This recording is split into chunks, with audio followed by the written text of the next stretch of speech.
तो चलिए आज एक ऐसी कहानी की दुनिया में चलते हैं।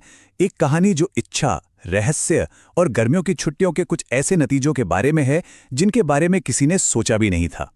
ये कहानी ना एक क्लासिक 3 एक्ट स्ट्रक्चर में हमारे सामने आती है। तो चलिए शुरू करते हैं पहले एक्ट से, जहां पूरी कहानी की नींव रखी जाती है, मतलब माहौल बनाया जाता है। तो पहला एक्ट है जागृति का। कहानी शुरू होती है और हमें मिलवाती है हमारे मेन कैरेक्टर से और उस दुनिया से जिसमें वो जल्द ही एक तूफान लाने वाला है। तो ये हैं हमारे किरदार। सबसे पहले हमारा प्रोटैगनिस्ट रॉकर एक स्टूडेंट है जो छुट्टियों में घर वापस आया है। घर में उसकी माँ, बहन, चाची और कई नौकरानियां हैं। और कहानी का सेटअप है एक बड़ा सा घर और उसके आसपास का जंगल। बहुत जल्द रोकर को ये समझ आ जाता है कि वो अपनी इच्छाओं के साथ अकेला नहीं है। उसे पता चलता है कि घर में और भी बहुत कुछ चल रहा है।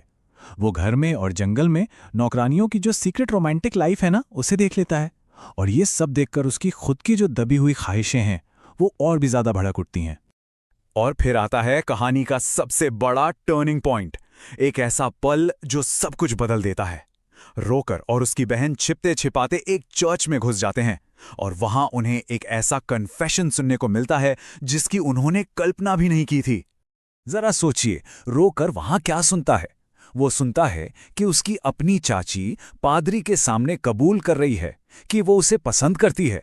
बस यही वो पल है जो कहानी के सेंट्रल कॉन्फ्लिक्ट को, मतलब असली टकराव को जन्म देता है। तो चलिए अब कहानी के दूसरे एक्ट पर चलते हैं। इस हिस्से में टेंशन और भी ज्यादा बढ़ने वाला है, क्योंकि हमारा हीरो अब सिर्फ देखने वाला नहीं रहेगा, अब वो खुद एक्शन में आएगा। तो होता क्या है कि एक नौकरानी उसे बड़े ही रहस्यमयी अंदाज में कहती है, ये हम सबका राज है। और बस रॉकर के लिए ये एक तरह का ग्रीन सिग्नल था। वो फैसला करता है कि अब बस बहुत हुआ देखना, अब वो अपनी इच्छाओं पर अमल करेगा। और इसके बाद तो जैसे मुलाकातों की एक चेन ही शुरू हो जाती है। सबसे पहले पहली नौकरानी, फिर उसकी चाची, उसके बाद हेलेन और फिर अलीसा। ये दिखाता है कि कैसे रॉकर एक एक करके घर की सभी औरतों के साथ इन्वॉल्व होता जाता है और कहानी में एक्शन लगातार बढ़ता चला जाता है। यहां सबसे जरूरी बात यह है कि रोकर की हरकतें अब रुकने का नाम ही नहीं ले रही हैं। मतलब उसकी भूख इस हद तक बढ़ जाती है कि वो एक ही बार में कई कई औरतों को अपने कमरे में बुलाने लगता है।